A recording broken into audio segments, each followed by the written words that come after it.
ఏంటి ఈరోజు నా ముద్దుల మనవరాలు కథ వినడానికి ఇంకా రావట్లేదు? అమ్మమ్మ, ఈరోజు నాకేం స్టోరీ చెప్పబోతున్నావు? సరే, ఈ రోజు నీకు మరొక మంచి స్టోరీ చెప్తాను.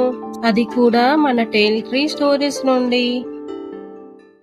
హాయ్ పిల్లలు, ఎలా ఉన్నారు? ఇవాళ స్టోరీ బంగారు బాక్స్ చేదు పాఠం. మదురైలోని అది ఒక అందమైన ఉదయం. ఈ కథలో హీరో అర్జున్ స్కూల్ కి లేట్ అవుతుందని హడావిడిగా వెళ్తున్నాడు. పిల్లలు చక్కగా యూనిఫామ్ ధరించి అసెంబ్లీకి హాజరయ్యారు. పిల్లలు తాము తెచ్చుకున్న లంచ్ బాక్సులన్నింటినీ క్లాస్ రూమ్ లో ఒక ర్యాక్ లో పెడుతుంటారు. అర్జున్ కి ఉన్న బ్యాడ్ హ్యాబిట్ ఏంటంటే ఎవరికి తెలియకుండా ఇతరుల లంచ్ బాక్స్ తింటూ ఉంటాడు. పిల్లలకు ఎంతో ఇష్టమైన లక్ష్మి టీచర్ ప్రతిరోజు లాగే క్లాస్ చెప్పడానికి వచ్చింది. అర్జున్ చదువులో ముందుండేవాడు. అలాగే క్లాస్ లో అల్లరిగా కూడా ఉంటుండేవాడు. బ్రేక్ టైంలో పిల్లలందరూ బయటికి వెళ్లి ఆడుకుంటూ ఉంటే అర్జున్ మాత్రం ఏదో ఒక వంకతో క్లాస్ లో ఉండేవాడు. మెల్లగా టిఫిన్ బాక్సులు ఉన్న ర్యాక్ వద్దకి వచ్చి ఎవరికీ తెలియకుండా వేరే పిల్లల లంచ్ బాక్స్ ఓపెన్ చేసి తినేవాడు. ఇలాగే ప్రతిరోజు చేస్తుండేవాడు. ఒక రోజు రవి ఇష్టంగా తెచ్చుకున్న పులిహోర తినేశాడు. ఇంకొక రోజు ప్రియా తెచ్చుకున్న ఇడ్లీ తినేశాడు. మరుసటి రోజు తన ఫ్రెండ్ తెచ్చుకున్న పూరి కూడా తిన్నాడు. అలా తినేసి ఏం తెలియనట్టుగా తన బెంచ్ లో తను కూర్చునేవాడు. లంచ్ టైంలో పిల్లలు తమ తెచ్చుకున్న లంచ్ బాక్స్ ఓపెన్ చేసి చూసేటప్పటికి ఖాళీగా ఉన్న లంచ్ బాక్స్ చూసి వారు బాధపడేవారు.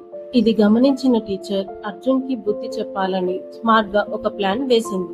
ఒకరోజు టీచర్ బంగారు రంగులో ఉన్న లంచ్ బాక్స్ ఇచ్చింది. అందులో నెయ్యి మరియు డ్రై ఫ్రూట్స్ వేసిన పరమాన్నం ఉంది. ఆ పరమాన్నం నుండి వచ్చిన నెయ్యి సువాసనకి పిల్లలందరికీ తినాలని ఆశ కలిగింది. ఆ లంచ్ బాక్స్ ని టీచర్ కావాలని అర్జున్ కూర్చున్న బెంచ్ మీద పెట్టింది. ఆ బాక్స్ ని చూసిన అర్జున్ ఎలాగైనా ఆ పరమాన్నాన్ని తినాలని అనుకున్నాడు. ఎప్పటిలాగే బ్రేక్ టైంలో పిల్లలందరూ బయటికి వెళ్లిపోయాక ఆ బాక్స్ దగ్గరికి వచ్చాడు. గబగబా బాక్స్ ఓపెన్ చేసి అందులో ఉన్న పరమాన్నాన్ని ఎంతో ఆతృతగా తినడం మొదలు పెట్టాడు. అది ఎంతో చేదుగా ఉండడంతో అర్జున్ తినలేకపోతాడు.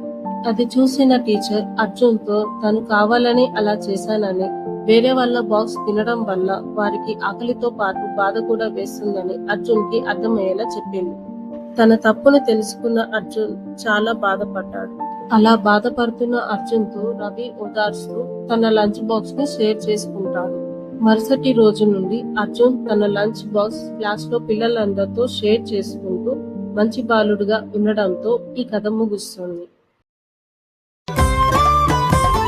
చిన్ని చిన్ని చేతులతో టిఫిన్లు పంచుకుందాం, నవ్వులతో కొత్తగా ప్రేమనే పెరిగించడం, పంచుకోవడం నేర్చుకుందాం, స్నేహం పెరిగేలా మన టిఫిన్ బాక్సులు ఇక ప్రేమతో చిందులే.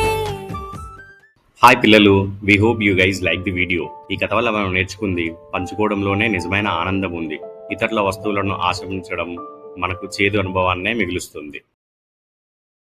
Open YouTube app and sign in with your parent account. Find the video or channel you want to share. Tap the share button under the video player. Select with kids from sharing option. Your child can see these videos in the share tab.